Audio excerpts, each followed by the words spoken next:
뉴스의 흐름, 사안의 맥을 짚어보는 쇼맥뉴스 시간입니다. 최근 주목받는 단어죠. 이 그린 텍소노미. 이 분류 체계를 뜻하는 텍소노미와 녹색 산업을 뜻하는 그린이 합쳐져 녹색 경제 활동 분류 체계를 말하는데요. 이 체계로 분류되면 탄소 중립을 위한 활동으로 인정돼 다양한 혜택을 받을 수 있는데요. 지난 2월 EU 집행위가 원전을 그린 텍소노미로 분류하는 규정안을 확정 발의했습니다.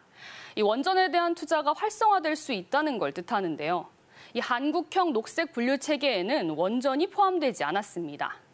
그런데 대통령직 인수위에서 오는 8월까지 원전을 포함시키겠다고 밝혔죠.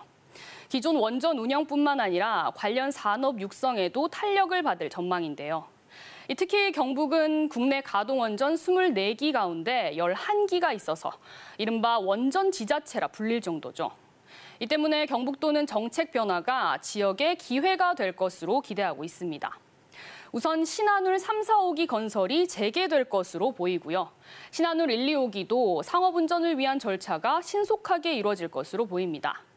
이 외에도 경북도는 오는 2028년까지 원자력 클러스터 조성을 위해 동해안 지역에 2조 4천억여 원을 투자할 계획입니다. 하지만 탈원전 정책으로 경북은 이미 막대한 피해를 봤죠. 대경연 조사 결과 경제 피해는 29조 원에 달하고 이 고용 감소는 13만여 명에 달합니다. 또 천지원전 건설이 백지화된 영덕군은 산업부를 상대로 회수해간 특별지원금 409억 원을 돌려달라는 소송을 하고 있고요. 월성 1호기 경제성 평가 조작에 관여한 혐의를 받는 산업부 공무원들에 대한 재판도 진행되고 있습니다. 즉 기존 탈원전 정책과 관련된 갈등과 문제가 해결되지 않고 현재 진행형이라는 건데요. 더욱이 친원전으로 가는 것도 쉽지만은 않습니다. 친원전의 필수 불가결한 조건, 방패장 건설 문제도 극심한 갈등을 빚고 있기 때문입니다. 원전 부진의 임시 저장 시설 설치가 담긴 고준위 방사성 폐기물 관리 특별법이 지난해 국회에 상정되자 지역사회의 반발이 이어졌죠. 원전 인근 16개 자치단체도 법안 폐기를 요구하며 핵 폐기물을 광역 단위로 분산 배치해야 한다고 주장했는데요. 인수위는 특별법은 필요 사안이라 인식한다면서도 논의는 진전되지 않았다고 밝혔습니다. 방패장 문제 해결 없이 원전 확대는 있을 수 없습니다.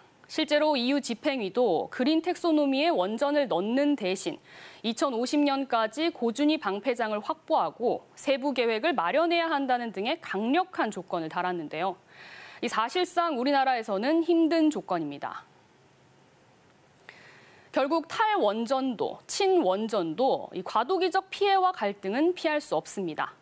재생에너지와 원전의 적절한 조화와 정책 추진의 적절한 속도를 찾아가야겠죠.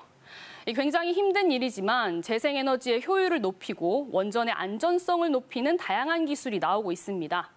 기술 투자 확대와 함께 갈등을 푸는 지혜가 그 어느 때보다 필요한 시기입니다. 탄소 중립이라는 목표는 현 정부도 새 정부도 그리고 전 세계적으로도 같습니다. 에너지 정책은 특히나 장기적인 관점에서 세워야 하죠. 이 정권이 바뀔 때마다 호떡 뒤집듯 정책을 뒤집을 것이 아니라 국가의 100년 대계와 전체의 이익을 생각하는 정책이 절실해 보입니다.